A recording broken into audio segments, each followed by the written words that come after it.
안녕하세요. 이수진입니다. 이번 시간은 조경기능사 필기 모의고사 6회 풀이 하도록 하겠습니다. 자, 시작하겠습니다. 1번. 줄기나 가지가 꺾이거나 다치면 그 부근에 숨어있던 숨은 눈이 자라 싹이 나오는 것을 우리는 무엇이라고 하는가? 맹화력에 대한 설명을 아마 했을 겁니다. 가지가 이렇게 정화가 츠가가 있고 얘네들이 정화가 우세가 타파되면 츠가가 발달하고 츠가까지 잘려버리면 숨어있던 눈이 나온다. 이게 부정화 출현 뭐 이런 얘기하면서 맹화력이 좋다라고 얘기하는 게 이 숨어있는 눈의 발달이라고 말씀을 드렸을 겁니다. 이거는 우리는 맹화력이라고 얘기합니다. 2번. 다음 중 왕과 왕비만이 즐길 수 있는 사적 정원이 아닌 곳은이라 그랬어요.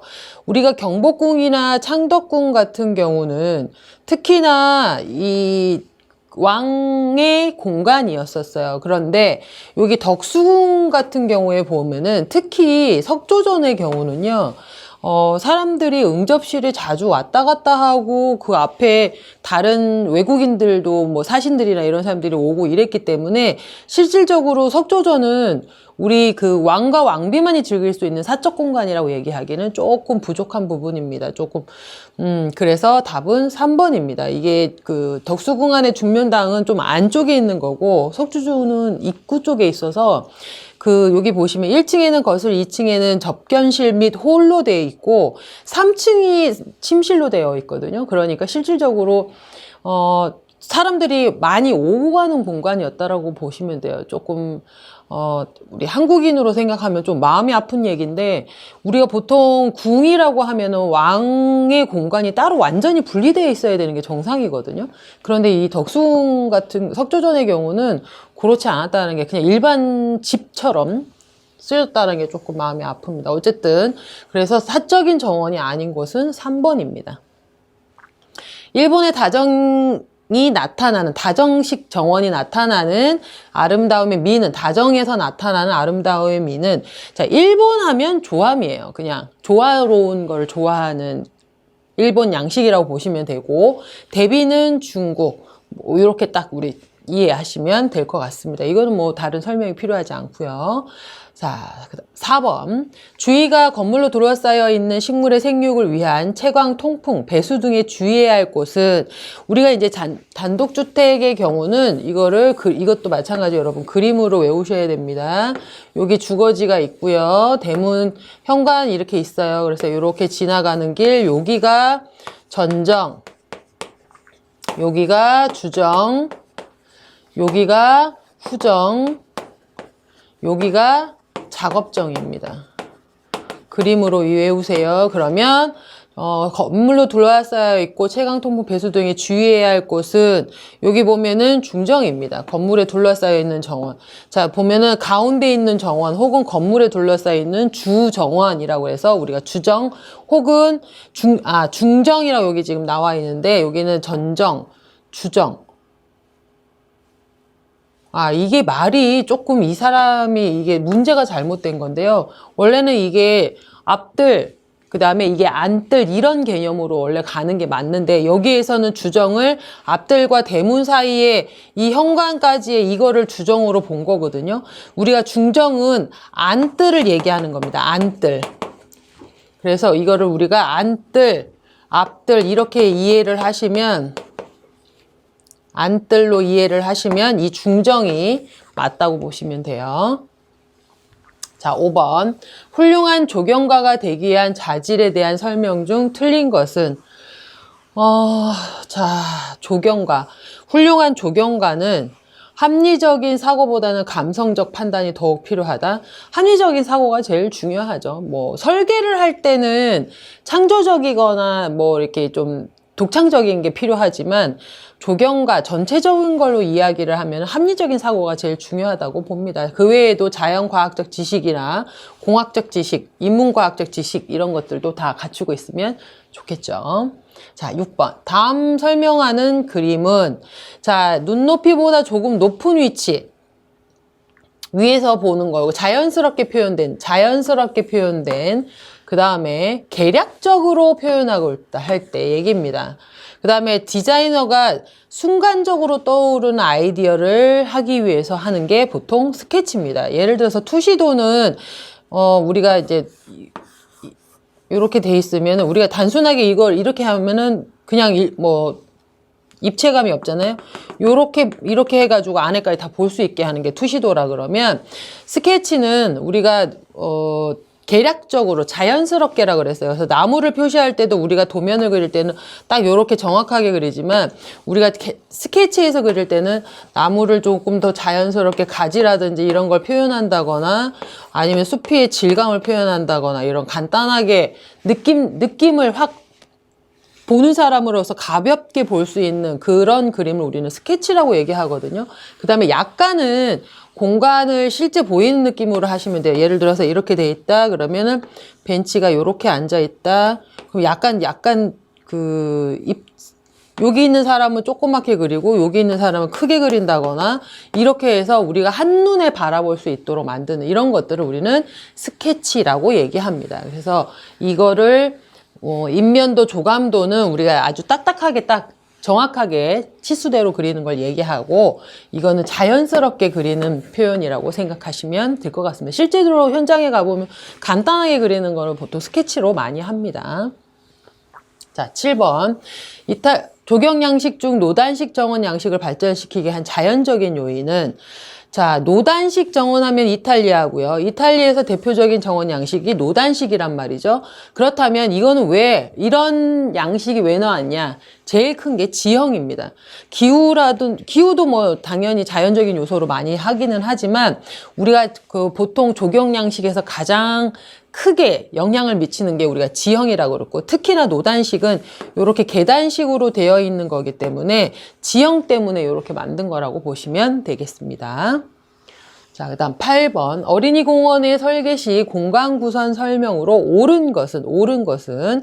자, 1번 같은 경우에는 아늑하고 잔디밭, 모래밭은 동적인 공간이 아니에요. 정적인 공간을 설명한 거고요. 오히려 놀이시설물과 운동시설이 얘랑 지금 바뀐 거예요. 그쵸? 그 다음 3번 보시면 놀이공간을 잘 보이는 곳으로 아늑한 곳으로 배치한다. 이게 뭐냐면, 우리가 휴게공간이나 이런 곳에서 감독을 해야 돼요. 아이들이 잘 놀고 있는지 다치지는 않았는지 이런 것들을 하기 위해서 휴게공간을 놀이공간 근처에 배치를 하게 돼 있거든요. 그러니까 이거는 맞는 말이고요. 4번 보시면 공원 외곽은 보행자나 근처 주민이 들여볼 수 없도록 밀식하면, 그럼 무슨 사고 나면 어떡해요? 그렇죠? 그러니까 이런 것도 좋은 상황이 아닙니다. 특히 어린이공은 외곽에 하지 않아요. 왜냐면 아이나 어른이 근접하기 좋고 접근거리가 좋고 그리고 잘 보일 수 있도록 하는 것이 좋습니다. 반드시 그렇게 해야 돼요. 사람들이 일단은 휴게 공간에서 어른이 아이를 바라볼 수 있는 상황이 꼭 와야 된다.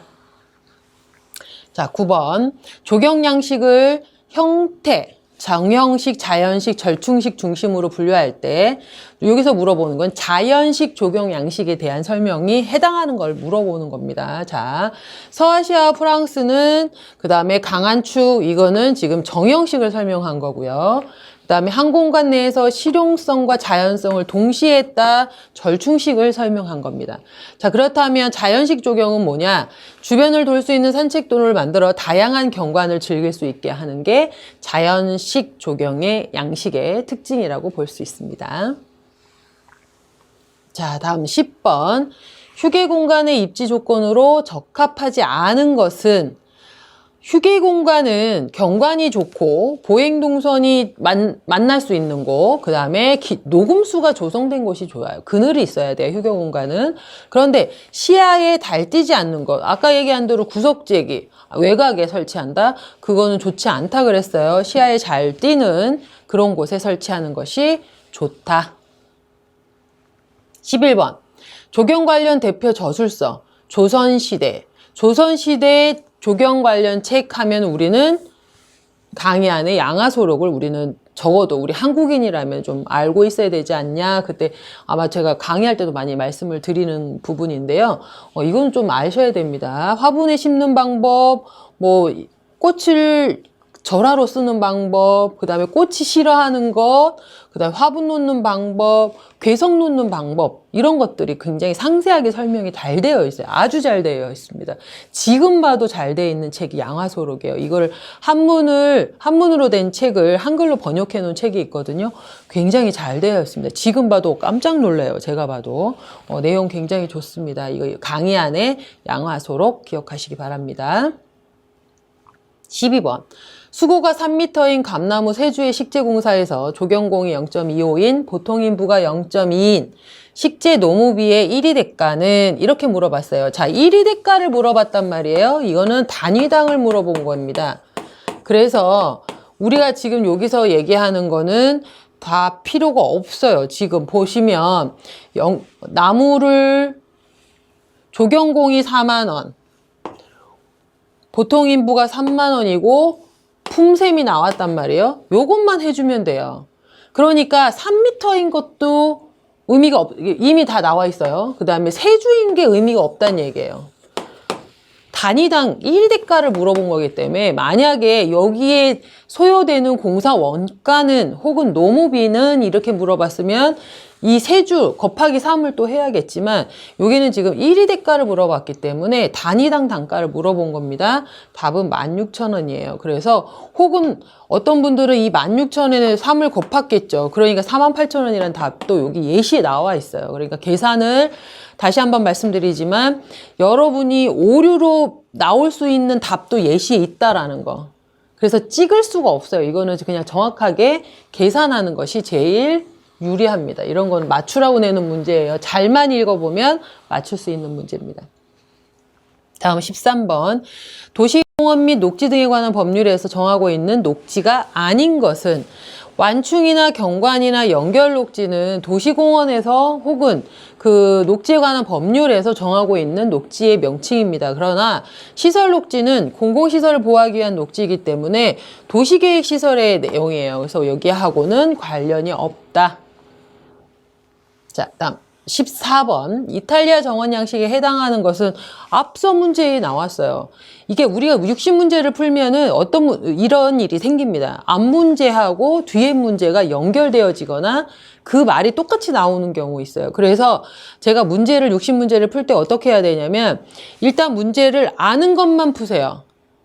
모르겠는 거, 확실하지 않은 거를 찍었다가 나중에 수정하는 거 안 됩니다. 지금은 이제 CBT라 그래가지고 여러분들이 아시겠지만 컴퓨터로 시험을 보기 때문에 잘못해서 체크 안 해놓으면 나중에 다시 확인한다라는 게 안 돼요. 그러니까 차라리 안 푼 문제로 두고 나중에 푸는 게 더 좋습니다. 그러니까 일단 정확하게 아는 문제부터 먼저 다 푸신 다음에 그 다음에 내가 확실하지 않은 거를 나중에 풀다 보면 내가 확실히 안 문제에서 이렇게 문제의 답이 나오는 거예요. 그냥 이거는 거저죠. 거저. 주워 먹는 문제입니다. 이런 문제 틀리시면 안 돼요.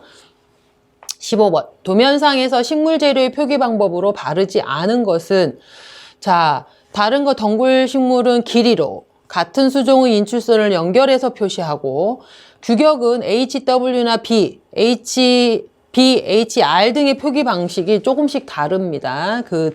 다 명칭 알아두시라 그랬어요. 그 다음에 인출선을 사용해서 수종명과 규격을 표시할 수 있지만 이 성상은 구분하지 않습니다. 수량, 수종명, 규격만 인출선에 기재한다. 이렇게 보시면 됩니다. 성상은 표기하지 않습니다. 16번. 형상은 제도각 주체에 가깝고 전면은 거의 평면을 이루며 대략 정사각형으로서 뒷길이 접촉면의 폭, 뒷면 등이 규격화된 돌로 접촉면의 폭은 전면 한 변의 길이의 10분의 1 이상이라고 하고 접촉면의 길이는 한 변의 평균 길이의 2분의 1 이상인 석재는 말 되게 길죠? 그죠? 상상해 보시면 돼요. 이 말을. 자, 앞면이 넓고 뒷면이 좁다는 얘기예요. 쉽게 말하면. 그러니까 이거 별거 없습니다. 이 말을 설명하는 것들을 한 번씩 다 읽어보세요. 이것도 계속 그림으로 나올 수도 있고, 이렇게 설명으로 나올 수도 있어요. 그래서 설명도 읽어보고, 그 모양을 여러분이 한번 그려보시는 것도 굉장히 중요합니다. 견치석 이렇게 생겼죠? 아니면 여기가 조금 좁던지, 이렇게 생긴 게 견치석입니다. 이 글을 보고 그림으로 그려보시면, 거기에 맞는 그림을 그림으로 하면 확실히 더 이해하시기가 쉬우니까요. 자, 다음 17번. 콘크리트의 균열 발생 방지법으로 옳지 않은 것입니다. 자, 단위 시멘트량을 증가시키면 안 돼요. 여기 보시면, 자, 균열이 오히려 일어납니다. 그래서 물 시멘트 양을 작게 해서, 그러니까 이 단위 시멘트량이라는 게 뭐냐면, 내가 요만큼을 할 때 단위당 1제곱미터 혹 1세제곱미터를 할 때 단위당 시멘트량이 예를 들어서 한 포라고 예상을 합시다. 한 포가 드는데 여기에 난데없이 단위 시멘트 양을 증가시킨다. 여기에 딱 정해져 있단 말이에요. 1세제곱을 만드는데 시멘트 한 포, 모래 두 포, 예를 들어서 자갈이 세 포, 뭐 이렇게 딱 들어가는 걸로 정해 있다고 칩시다. 그랬을 때 우리가 이 시멘트 양을 다른 거에 비해서 더 많이 넣으면 당연히 퍼석해진다고 보시면 돼요. 그러기 때문에 균열이 오히려 더 일어나는 겁니다. 그래서 우리는 단위 시멘트 양을 증가시키는 거는 말이 안 됩니다. 그리고 좋은 방법 아니에요. 18번. 야외용 조경시설물 재료로서 가장 내구성이 낮은 것. 자, 일단은 플라스틱하고 콘크리트는 접어둡시다. 얘네들은 튼튼하니까. 미송하고 나항제 이제 둘이 목재인데요. 목재 중에서 미송은 미국 소나무를 우리가 미송이라 그래요. 우리 각재 있죠. 강모. 그게 미송으로 만든 겁니다. 그래서 주변에 여러분 현장에 뭐 거푸집이라든지 밖에서 쓰는 것들 미송으로 많이 써요. 그런데 나왕재는 실내 가구에 쓰지 실외에선 사용하지 않습니다. 지금 야외용이라고 물어봤어요. 그렇기 때문에 답은 나왕재입니다. 19번. 여름에 꽃을 피우는 수종이 아닌 것은 배롱나무, 석류나무, 능소화는 여름에 핍니다. 6월, 7월쯤에 피기 때문에 그래요. 근데 조팝은 우리 그 쌀이나무라고 많이 얘기하세요. 설류화, 뭐 쌀이나무, 막 여러 명칭으로 얘기하는데 조팝나무는 봄에 피는 꽃입니다. 20번. 정원에 사용되는 자연석의 특징과 선택에 관한 내용 중 옳지 않은 것은 이렇게 물어봤어요. 정원석으로 이용되는 자연석은 산이나 개천에 흩어져 있는 돌을 그대로 운반하기 위해서 산석, 강석 이렇게 해서 사용합니다. 경도가 높은 돌은 깊음과 운치가 있는 것이 많고 무게가 있어 보여 가치가 높다. 경도가 높은 돌, 우리 경석 배우셨을 겁니다. 경석하면 우리가 화강암 생각하시면 되는데, 자, 얘는 화강암을 잘 떠올려 봅시다. 묵직해요. 그래서 좀 있어 보입니다. 그래서 우리나라의 뭐 석등이라든지 뭐 이런 걸 사용할 때 화강암으로 많이 사용하죠. 깊음과 운치가 있어 보입니다. 그래서 우리가 화강암을 연상해서 생각하시면 돼요. 자, 그다음에 3번. 부진의 타 물체와의 대비 비례 균형을 고려하여 크기가 적당한 것을 사용한다.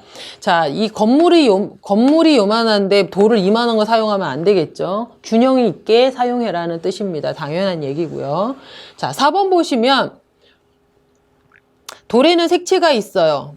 뭐 검은색이 있을 수 있고 흰색, 회색 뭐 이렇죠. 대리석 같은 거 뭐 이런데 생명력을 느낄 수 있다라는 말이 조금 애매한 부분이에요. 돌에서 누가 생명력을 있다고 느낄까요? 그렇지는 않지 않을까요? 무생물인데, 그쵸? 그 다음에 검은색과 흰색은 예로부터 귀하게 여겨지고 있다.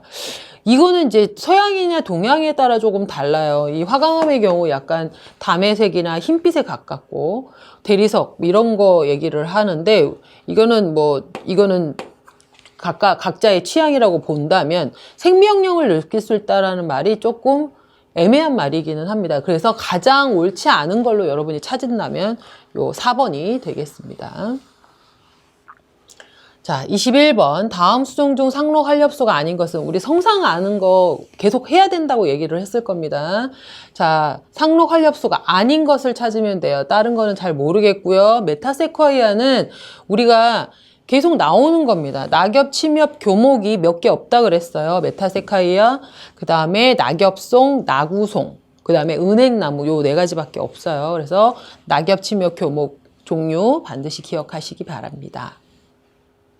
22번. 인공토양을 만들기 위한 경량제가 아닌 것은 우리가 이제 옥상 조경할 때 경량 부엽토를 많이 사용을 하죠. 그때 인공토양 만들기 위한 경량제라는 건 가볍다라는 뜻입니다. 가볍다. 버미큘라이트, 펄라이트, 화산재는 좀 가벼워요. 다른 흙이나 돌에 비해서 3분의 1 무게 정도밖에 안 나가요. 그런데 부엽토는 뭐 조금 다른 부분입니다. 낙엽이나 풀이 썩어서 된 흙이기 때문에 축축하고 약간 검은빛을 띈 거라고 보시면 돼요. 여기에 이제 또 하나 더 들어가자면 피트모스가 있겠죠. 그러니까 화산재, 펄라이트, 버미큘라이트, 피트모스는 경량토양입니다. 경량토입니다.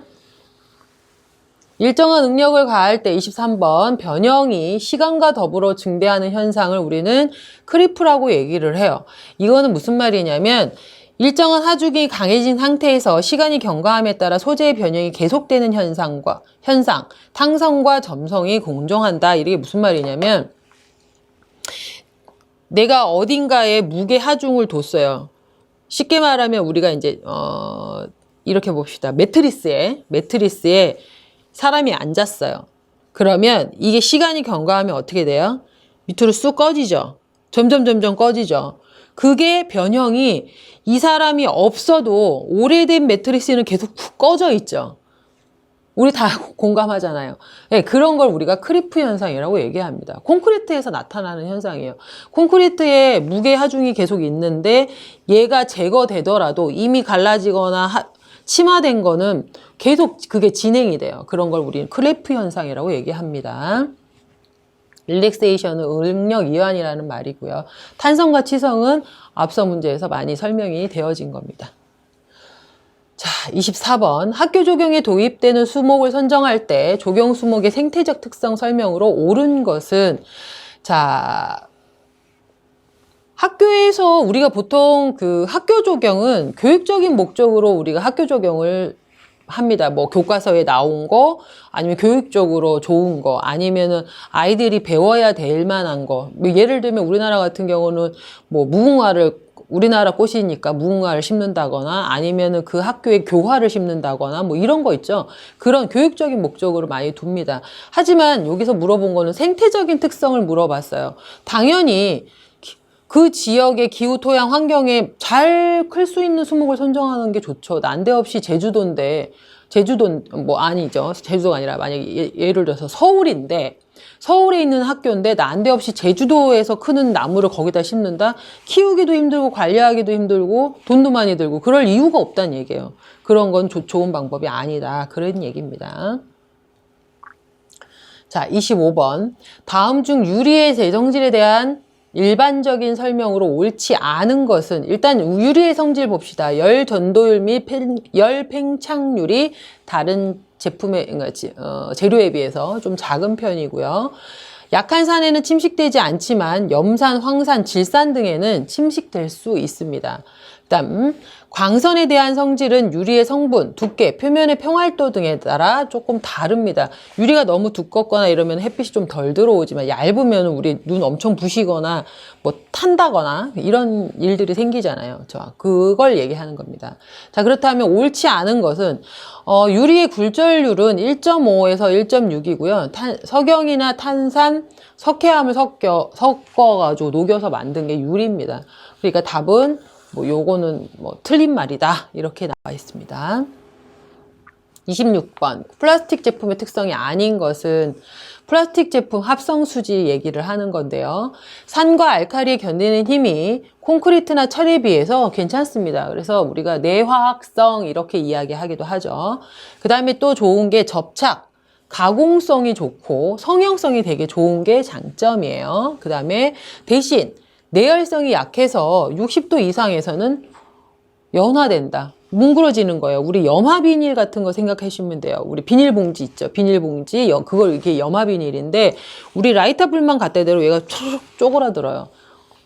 열에 약합니다. 열 가소성 수지. 자, 열 팽창 개수가 적어 저온에서도 파손이 안 된다가 아니라 파손이 잘 되는 게, 저온에서 파손이 잘 되는 게 단점입니다. 그래서 답은 3번 되겠습니다. 27번. 92에서 96%의 철을 함유하고 나머지는 크롬, 규소, 망간, 요항, 인 등으로 구성되어 있으며 창호철물, 자물쇠, 맨홀 뚜껑에서 많이 사용되는 것은 주철입니다.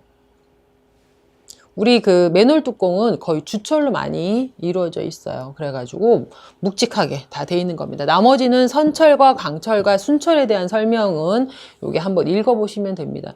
이거는 특징을 우리가 뭐 일단 철 함유량이 92에서 96%가 주철이라는 게, 이게 철을 함유하는 게 주철이다. 특히 딴 거보다 맨홀 뚜껑 주철로 만든다. 28번 콘크리트의 단위 중량 계산, 배합 설계 및 시멘트의 품질 판정에 주로 이용되는 시멘트의 성질은, 우리가 단위 중량 계산할 때, 자, 단위당 중량이 얼만큼이다 이런 거는 비중과 밀도 등의 관련이 있어요. 우리가 비중이 크다 그러면 단위 중량이 더 많이 나가죠. 똑같은 부피를 가지고 있어요. 그런데 이게 아주 극단적으로 설명을 해보면, 같은 부피인데 얘가 솜이고 얘가 금이라고 봅시다. 우리 엄청 무거운 거 아시죠? 이럴 때 우리가 비중이 크다라고 얘기하잖아요. 그러니까 중량 계산할 때 당연히 비중이 그 특징적인 게 비중이라는 얘기입니다. 자, 다음 29번 어린 가지의 색은 녹색, 수피에서 냄새가 나고 노란 단풍이 들고, 우리가 고로쇠가 노란 단풍이 들잖아요. 그쵸? 단풍은 아닐 거고 얘네 둘은 아닐 거고, 둘 중에 하나를 우리가 선택하는데, 여기서 특징적인 게 수피에서 독특한 냄새가 난다라는 게 내군도 단풍의 특징입니다. 이게 몇 번 나왔어요. 그래서 우리가 단풍나무지만 단풍나무 중 복엽이면서 노란 단풍이 드는 경우가 특히 복엽이라고 얘기했어요. 우리가 단엽은 가지에 잎이 요렇게 난 거를, 예를 들어서 이렇게 됐다. 그림이 좀 안 예쁘지만 이런 걸 우리가 단엽이라고 얘기하고, 복엽은 요렇게 해서 요렇게 난 거를 우리가 복엽이라고 그러거든요. 우상복엽은 이렇게 돼 있겠죠. 이렇게 된 것을 우리는 복엽이라고 한단 말이에요. 그러니까 요걸로도 알 수 있습니다. 숲이 냄새 나는지는 잘 모르겠어요. 저는 냄새를 맡아본 적이 없어서 일단 모양으로 따지면 그렇다 설명드릴 수 있습니다. 30번 여름부터 가을까지 꽃을 감상할 수 있는 알뿌리 화초. 일단 금자나하고 색비름은 1년 초니까 제합시다. 그럼 수선화하고 칸나인데 우리가 여름에서 가을 잘 모르겠죠. 하지만 우리가 수선화가 봄에 피는지는 다 알잖아요. 그쵸? 그래서 칸나가 뭐냐면 우리 홍초라고 하는 거 있어요. 빨간 꽃. 빨가서 잎이 엄청 크고 키가 거의 한 50cm에서 1m 정도 되는 큰 꽃을 칸나, 우리 홍초라고 얘기하는 건데, 이게 보면 여름에서 가을까지 많이 피어 있습니다. 31번 콘크리트 공사 중 거푸집 상호 간의 간격을 일정하게 유지시키기 위한 것. 자, 보시면 세퍼레이터. 자, 이거 보시면 스페이서 얘기도 많이 나와요. 철근에 대한 콘크리트 피복 두께를 정확하게 유지하기 위한 거. 이게 무슨 말이냐면, 우리가 지면에서 콘크리트를 요만큼 붓거든요. 보통 한 10cm 정도 붓는데 철근을 먼저 깔잖아요. 철근을 여기다 이렇게 깐단 말이죠. 그런데 철근을 그냥 바닥에 놓으면 얘가 밑으로 내려가잖아요. 그래서 이 철근을 우리 공군다는 말 아시죠? 그러니까 띄워놓을 수 있도록 만든 요거 있죠? 요게 스페이서예요. 이게 철근이에요. 그래서 여기다 이제 콘크리트를 붓는 거죠. 예, 공간을 띄워놓기에는 이게 스페이서입니다. 그 다음에 거푸집 상호 간의 간격을 띄워놓는 거를 우리는 세퍼레이터라고 얘기합니다. 이거 현장에서도 잘 모를 수 있는 문제이기 때문에 그런 명칭이 있다라고 보시면 됩니다. 다음 중 트래버티는 어떤 암석의 일종인가? 대리석인데요. 이 문제는 처음 나온 거고 다시는 안 나온 문제입니다. 그래서 일단은 트래버티는 대리석, 석회동굴의 탄산칼슘 퇴적물을 우리 트레버틴이라고 한답니다. 자, 33번. 산울타리 수종이 갖춰야 될 조건. 산울타리, 생울타리, 우리 울타리로 쓸 겁니다. 전정에 강하고, 우리 그래 맹화력이 강한 사철나무나 지똥나무 쓴다 그랬잖아요. 그 다음에 아래까지가 오래 가고, 안 그러면 아래까지가 없고 횡하면은 울타리로서의 느낌이 없잖아요. 그 다음에 지엽이 치밀한 것이 좋습니다. 그리고 되도록이면 키가 작고, 뭐 교목 활렵일 필요는 없죠. 굳이 산울타리인데 그러면 경계의 개념이 없잖아요. 밑에는 뻥 비었고 이거는 아니다. 34번 합성수지. 이 문제 거의 비슷하게 똑같이 계속 나오는 문제입니다. 500도씨 이상에서 견디는 유일한 수지. 다 설명, 그 전에 나왔던 설명 그대로 놔둡니다. 실리콘 수지. 실리콘밖에 없다 그랬어요. 500도씨에 넘는 거는. 자, 그리고 각 수지의 특성 전체적인 거, 이거 계속 나오는 거니까 이걸로 다 한 번 더 읽어보시기 바랍니다. 35번.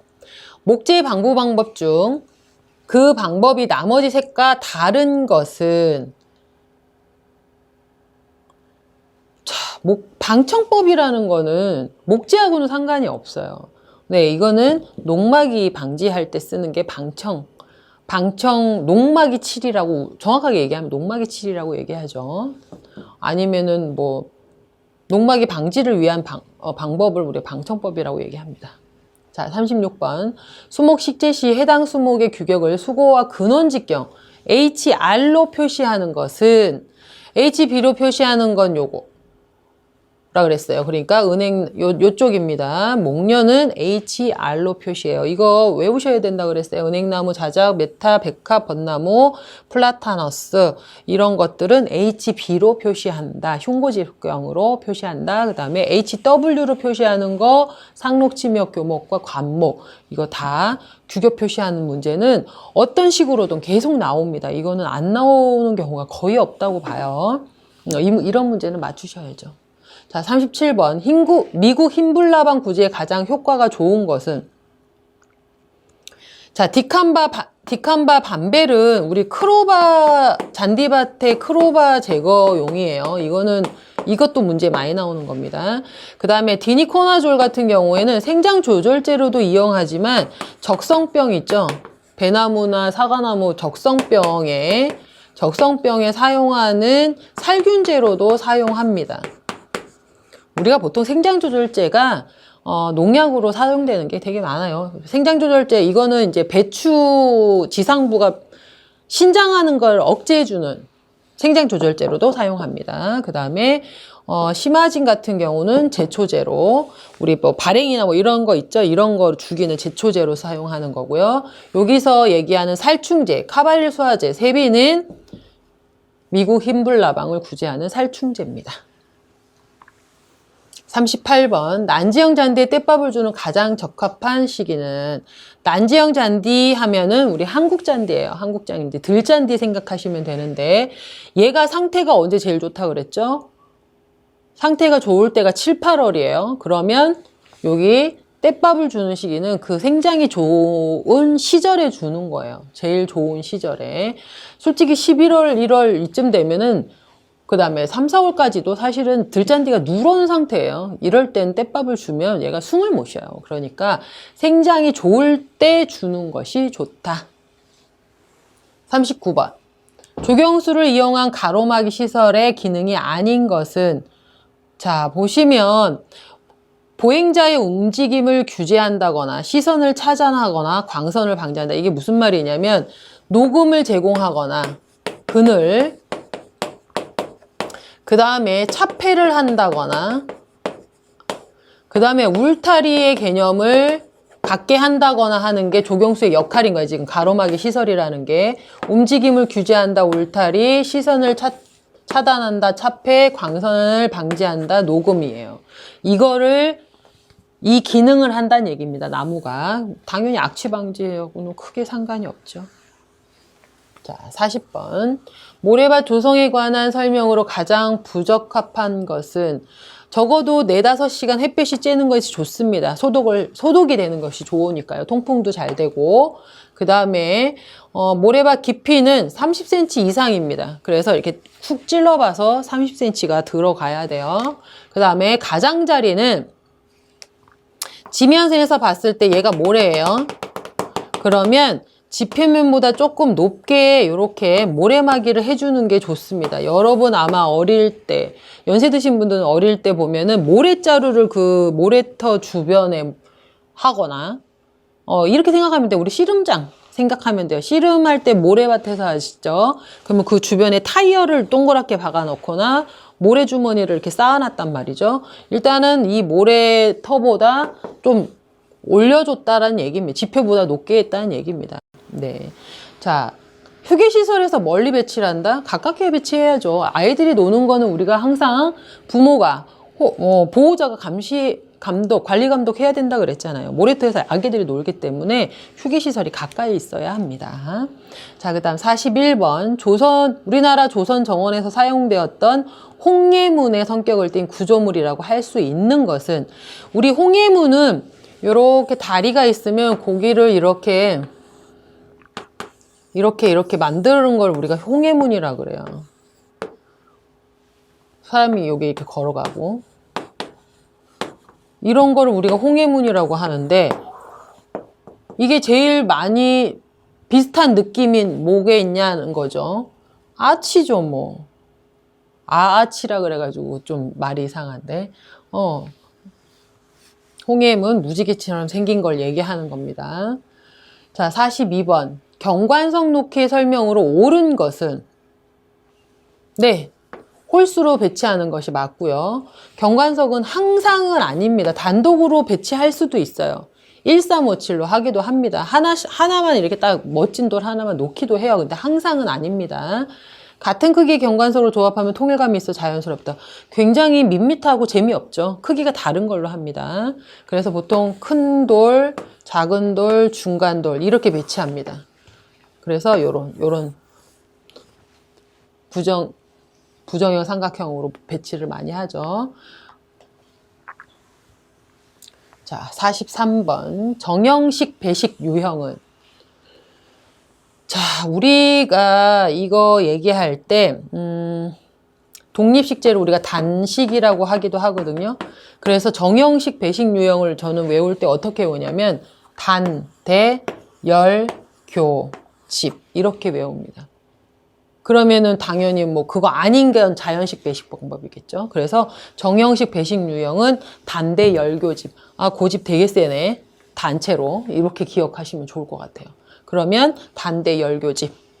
정형식 배식 유형입니다. 자, 44번. 사철나무 단접병에 관한 설명으로 틀린 것은, 관리가 부실한 나무에서 많이 발생하므로 거름주기와 가지치기 등의 관리를 철저히 하면 문제가 없다. 모든 병은 관리 잘하면 발생을 좀 현저히 줄일 수 있습니다. 자, 3번. 상습 발생지에서는 병든 잎을 모아 태우거나 땅속에 묻고 6월경부터 봄에 살균제를 3, 4일 살포해주면 좋죠. 당연하죠.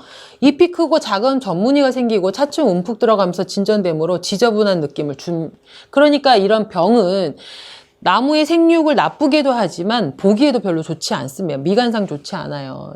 그러기 때문에 안 돼요. 자, 그 다음에 2번. 그름병과 같이 발생하는 경향이 있으므로 병징도 혼돈될 때가 있다. 자, 이거는 그 탄저병하고는 상관이 없고요. 그름병은 진딧물이나 깍지벌레의 2차 피해로 나타난 거기 때문에 이 말하고는 틀린 말입니다. 자, 45번. 벽돌 쌓기 방법도 계속 나오는 겁니다. 미국 한 켠은 마구리, 한 켠은 길이 쌓기인데 끝이 2호 토막인 것은 영국식이죠. 끝이 7호 토막인 것은 프랑스식. 아니, 네덜란드식이죠. 여기 보시면 안 나오네요. 자, 영국식은 끝에는 2호 토막, 마구리 쌓고 켜 쌓고 마지막에 2호 토막은 영국식, 마구리 쌓고 켜 쌓고 마지막에 7호 토막인 것은 네덜란드식, 마구리 길이 마구리는 프랑스식, 5켜를 길이 쌓기로 하는 것은 미국식. 이렇게 기억하시면 됩니다. 46번. 수목의 전정 시 제거해야 되는 가지가 아닌 것은입니다. 아닌 것. 당연히 주지를 자르면 안 되죠. 네네. 수목의 전정 시 제거해야 하는 가지는 밑에서 움도든 가지, 아래를 향한 하향지, 교차지, 뭐 그 외에 이런 우짜란 가지, 뭐 죽은 가지, 병든 가지, 뭐 이런 것들을 잘라주어야 되는 가지입니다. 47번. 설계도면에서 선의 용도에 따라 구분할 때 실선의 용도에 해당되지 않는 것은이에요. 실선. 실선은 어디에 쓰느냐? 일단 대상물에 보이는 부분을 표시하는 거고요. 치수를 기입하기 위해서, 자, 이거는 실선 중에 가는 선을 얘기하는 거죠. 얘는 지시 또는 기호 등을 나타내기 위한 선입니다. 그런데 물체가 있을 것으로 가상되는 선이라고 그랬어요. 가상되는 거는 점선 혹은 우리 파선으로 사용합니다. 그러니까 실선의 사용이 아닌 거죠. 네. 수중에 있는 골재를 채취했을 때 무게가 1000g, 표면 건조 내부 포화 상태가 900g, 대기 건조가 860g일 때 완전 건조 상태의 무게가 850g일 때 함수율은 요 공식이 딱 있다 그랬어요. 850분의 1000 빼기 850이면은 150이겠죠. 그래서 150이 되겠죠. 곱하기 100을 하면 17.65%가 나옵니다. 그렇게 계산하시면 돼요. 건조 전 무게, 건조 후 무게로 함수율은 계산합니다. 이것도 계속 나왔던 문제입니다. 다음 49번. 접붙이기 번식을 하는 목적으로 가장 거리가 먼 것은, 자, 접붙이기를 하는 이유는 종자가 없고 종자가 잘 안 생기거나 뭐 2, 3년에 한 번씩 생기거나 발화율이 별로 안 좋다거나, 그런데 꺾꽂이로 이런 것들을 할 때, 꺾꽂이도 잘 안 될 때, 꺾꽂이는 이제 우리가 나무 가지를 잘라서 하는 삽목을 얘기하는 건데, 그런 걸로도 잘 안 될 때는 접붙이기를 합니다. 이제 이 대목에다가 접수를 붙이는 걸 우리가 접붙이기, 접목이라고 하는데요. 자, 그 다음에 2번 보시면 씨뿌림으로는 품종이 지니고 있는 고유의 특성을 계승시킬 수 없는 수목의 증식에. 자, 이게 무슨 말이냐면 잎에 이렇게 무늬가 있는 나무가 잎이 갑자기 나왔어요. 요렇게. 그런데 얘를 이렇게 나는 반 정도 무늬가 있는 거를 나는 또 그대로 계승시키고 싶은데 종자로 하면 이게 안 나와요. 왜냐하면 얘는 변이거든요. 이런 경우에는 어떻게 하냐면 얘 잎만 딱 잘라서 대목에다가 얘를 하면, 얘를 이렇게 잘라서 딴 데다가 접목을 시키면 똑같이 나와요. 그래서 접목은 그럴 때 사용하는 겁니다. 자, 그 다음에 3번 보시면 가지가 쇠약하거나 말라 죽은 경우 이것을 보태주거나 또는 힘을 회복해. 자, 무슨 말이냐면 금방 얘기한 대로 상태가 나쁘지만 얘를 튼튼한 뿌리의 대목에다가 붙이면 얘가 튼튼하게 돼요. 그런 거 얘기하는 겁니다. 금방 말한 것처럼 바탕나무의 우수한 특징, 얘는 병충해에 강하다, 뭐 뿌리가 튼튼하다, 이런 거의 특징을 그대로 활용하는 겁니다. 계승시키는 것도 맞고 그런 얘기예요. 근데 특성보다가 아니고 그 특성을 그대로 내가 받으려고 하는 거죠. 그렇기 때문에 이거는 답은 4번. 바탕나무의 특성보다 우수한 품종을 개발하기 위해서 이용되는 거는 아니죠. 50번. 밭에 많이 발생하여 우생하는 잡초는 발행이 강아지 풀, 피 이런 것처럼 보통 화분가가 보통 많이 생깁니다. 그 외에도 뭐 쑥이라든지 망초라든지 뭐 이런 것도 있죠. 자, 51번. 건설장비 분류상 배토 정지용 기계에 해당하는 것은, 뭐 우리 이제 그 장비의 명칭들이 이렇게 한 번씩 나옵니다. 레머는 다짐, 모터 그레이더는 우리 그 운동장 마사토를 이렇게 쫙 깔 때, 이게 이제 우리가 제일 많이 배토 정지용입니다. 드래그라인은 낮은 지반, 우리 굴삭기 이거 얘기했어요. 파워셔벨은 요렇게 된 거, 그렇게 보시면 됩니다. 자, 52번. 소나무의 순지르기, 활엽수의 잎따기 등에 해당하는, 그러니까 이걸 왜 하냐는 거죠. 소나무 순지르기 왜 합니까? 우리 억제하기 위해서 그래요. 소나무가 너무 웃자라는 모양이 안 예쁘잖아요. 그래서 소나무를 빵빵하게 예쁘게 키우기 위해서 하는 게 소나무 순지르기거든요. 자, 이거는 생장을 억제하기 위한 전정 방법입니다. 자, 53번. 염해지 토양의 가장 뚜렷한 특징을 설명한 것은, 염해지 같은 경우에는요, 이제 짭짤하다고 생각하면 돼요. 일단, 거기에는 유기물 함량이 높은 거는 습지나 이제 산림 토양에서 많이 나타나는 거예요. 산림 토양. 자, 마그네슘하고 나트륨의 함량이 높습니다. 그래서 우리 염해지는 알카리성을 띠는 경우가 많죠. 이런 경우에 이제 간척지라든지 이런 임해공업지 이런 데인데요. 이런 경우에는 이제 그 염 성분을 탈염을 시키기 위해서 물을 많이 주면은 아무래도 석고를 조금 준다거나 아니면 물을 많이 줘서 이 염기성 물질을 배수시키는 것이 제일 좋습니다. 자, 그다음 54번. 배롱나무, 장미 등과 같은 내한성이 약한 나무의 지상부를 보호하기 사용되는 가장 적합한 월동 조치는 지프로 싸주는 겁니다. 이제 배롱나무만 보면 줄기를 다 싸면 좋죠. 근데 장미는 덩굴처럼 약간 처지는 나무잖아요. 그렇기 때문에 지프로 다 일일이 가지마다 싸주거나 아니면 통으로 해가지고 얘를 다 싸주면 훨씬 그 다음 해에 예쁜 꽃을 볼 수 있습니다. 그래서 고깔 씌우기나 집 싸기를 해주는 것이 좋다.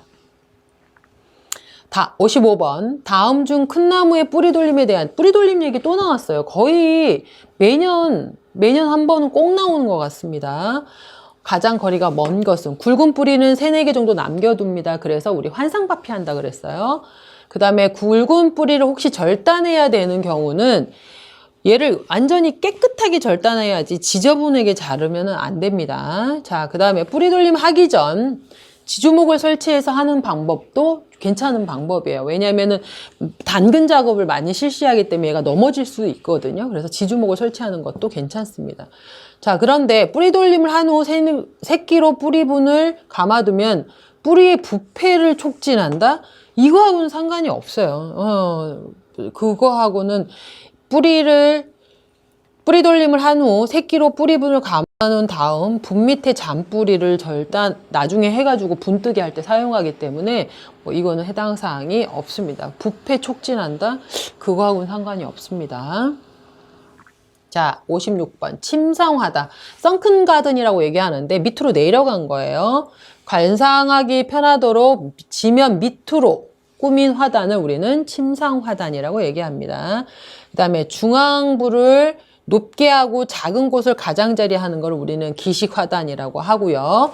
양탄자처럼 문양을 넣어서 한 거를 우리는 화문화단이라고 얘기하고, 경계 부분을 일렬로 좁은 면적을 길게 한 것을 우리는 리본화단이라고 얘기합니다. 자, 다음 57번. 양분 결핍 현상이 생육 초기에 일어나기 쉬우며 세잎의 황화 현상이 나타나고 연맥 사이가 비단무늬 모양으로 되는 결핍 철입니다. 철. 그 외에 얘네들은 이런 증상이 아니라 황백화 현상이 일어나요. 허옇게 뜬다고 얘기해야 되나요? 그렇게 되는 거고, 철 성분은 누렇게 되는 거예요. 누렇게 되는, 그게 철 성분이 부족할 때 나타나는 증상입니다. 자, 그 다음에 목재벤치 좌판의 도장 보수는 보통 2, 3년마다 해줍니다. 우리가 이제 사용 연수라 그러나요? 사용 연수, 사용 연한이 있고, 그 다음에 보수 사이클이라는 게 있어요. 사용 연수는 이제 이 재료를 얼마나 사용할 수 있느냐예요.